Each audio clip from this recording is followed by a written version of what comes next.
Les colistiers de Donald Trump et Hillary Clinton se sont affrontés mardi soir lors d'un débat à couteau tiré, s'opposant sur leurs idées et leurs visions dans ce qui était la première occasion pour des millions d'Américains de découvrir les deux candidats à la vice-présidence.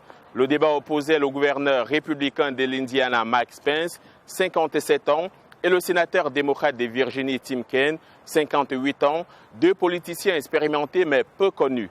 Selon la chaîne de télévision ABC, environ 40% d'Américains ne connaissaient pas ces deux hommes avant ce débat.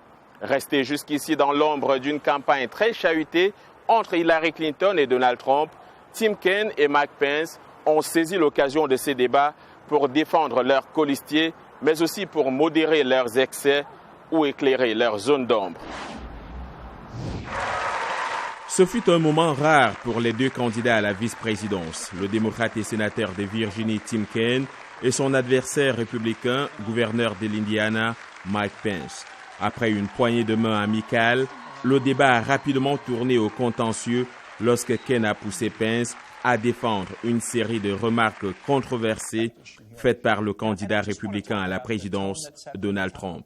Donald Trump, au cours de cette campagne, a traité les Mexicains de violeurs et de criminels. Il a utilisé plusieurs adjectifs dégradants pour décrire des femmes. La réaction de Mike Pence a été immédiate. Cela ne correspond toujours pas à une fraction des insultes d'Hillary Clinton quand elle a dit que la moitié de nos partisans étaient un panier de déplorables et qu'ils étaient irrécupérables.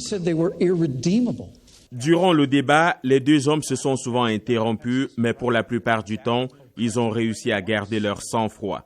Pence et Kaine se sont affrontés sur la politique étrangère, Pence soutenant que les États-Unis ont connu une faible croissance sous la direction du président Obama. Après avoir parcouru des millions de kilomètres comme secrétaire d'État et été l'architecte de la politique étrangère, l'Amérique est aujourd'hui moins en sécurité. Pour sa part, Kaine a attaqué certaines des positions de politique étrangère de Trump, y compris sur la politique nucléaire. Donald Trump croit que le monde sera plus sûr si plus de nations avaient des armes nucléaires. Il a dit que l'Arabie saoudite, le Japon et la Corée du Sud devraient les obtenir. Kaine a souligné le refus de Trump de rendre public ces taxes. Il a aussi rappelé les récentes révélations sur les pertes qu'ont subies les entreprises du républicain dans les années 90. Le gouverneur Pence a dû donner à Donald Trump ses déclarations de revenus pour montrer qu'il était qualifié pour être vice-président. Donald Trump doit donner au peuple américain ses déclarations de revenus pour montrer qu'il est qualifié pour être président. Pence a essayé de tourner la question des taxes à l'avantage de Trump. Donald Trump est un homme d'affaires, pas un politicien de carrière. Il a construit une entreprise.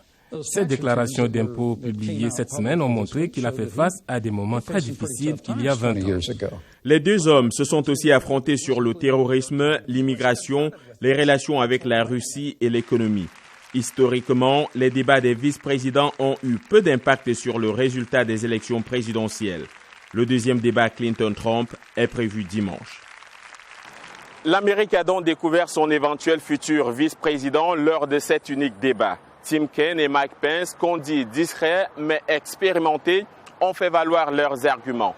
Ces débats, consacrés à la politique intérieure et internationale, interviennent au moment où la démocrate Hillary Clinton progresse dans les sondages après une semaine difficile pour le républicain Donald Trump. Les deux principaux candidats à la présidence américaine s'affrontent à nouveau ce dimanche pour leur deuxième débat. John Linden, Washington, VOA Afrique.